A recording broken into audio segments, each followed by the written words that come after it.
This is Audible. Sound Booth Theatre presents The Butcher's Masquerade, Dungeon Crawler Call, Book 5. Written by Matt Dinniman. Narrated by Jeff Hayes. Chapter 1. Time to level collapse? 17 days. Time until the hunt begins? 30 hours. Views? 512 sextillion. Followers? 142 quadrillion. Favorites? 23 quadrillion. Leaderboard rank? 1. Bounty? 3 million gold. Congrats, Crawler! You have received a platinum venison box.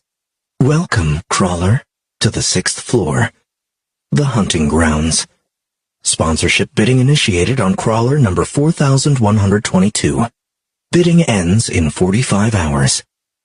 Remaining crawlers, 85,223. Remaining hunters, 360. Grace period begins now. All hunters have been transferred to the city of Zakau. They will be released in 30 hours. Run. Entering the Desperado Club. I came into existence in a now familiar office. The hooded figure of Orin, the Grim Reaper-like syndicate liaison, sat at his cluttered desk, staring at me, hands steepled in front of him. I caught a glint of the glass under his hood. I knew there was a parasitic worm floating in there, a type of creature called a Gandhi, better known to the universe as a citizen of the Valtae. The last time I was in this room was after I'd killed Lloyda the Administrator. This guy was supposedly a neutral third-party observer and fact-finder, but based on recent evidence, I knew some of these liaison guys played a little fast and loose with the term neutral. Katya also sat in the room.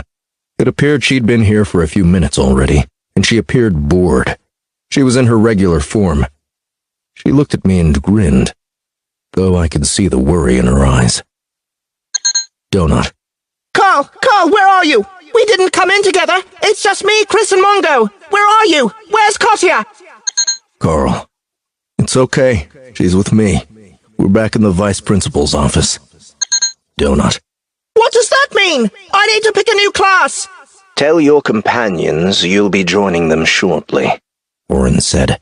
This won't take long. Carl. Have Mordecai help you choose. I'll be there in a bit. Donut. I don't like this, Carl. We're in a long line with a bunch of other crawlers, and Mongo is scared. Carl. Donut, everything is fine. I'm about to get a talking to by the liaison guy with the fishbowl head.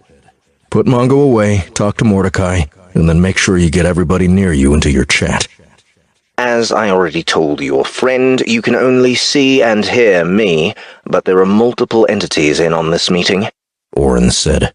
We have a representative from Borant, a few members of the Syndicate Crawl Subcommittee, and a few additional interested parties listening in. In addition, there is a designated media representative. The media rep will not be permitted to report on anything that occurs in this meeting unless a law is broken. Wow, I said, turning to Katya, who suddenly had a sour look on her face. All of this for us? She was about to say something, but the liaison interrupted her. Actually, it's all for you. Crawler Katya Grimm is only here because she's the one who had it in her inventory. We asked her if she considered herself the owner of the item, and she claims you are the true owner. She will return to the staging area now. Wait! She began, but she popped away with an audible crack. Carl, are you okay? Katya. Other than a headache, I'm okay. Carl, I think I accidentally got you into trouble. I didn't know what to say. They took the gate from me. I'm sorry. There was nothing I could do. Carl. It's okay. See if you can find Donut. Katya. I see her. She's chasing after Mongo. Be careful. Orin waved his hand, and 3 items appeared on the desk in front of him. The 2 watches in the winding box, the 3 pieces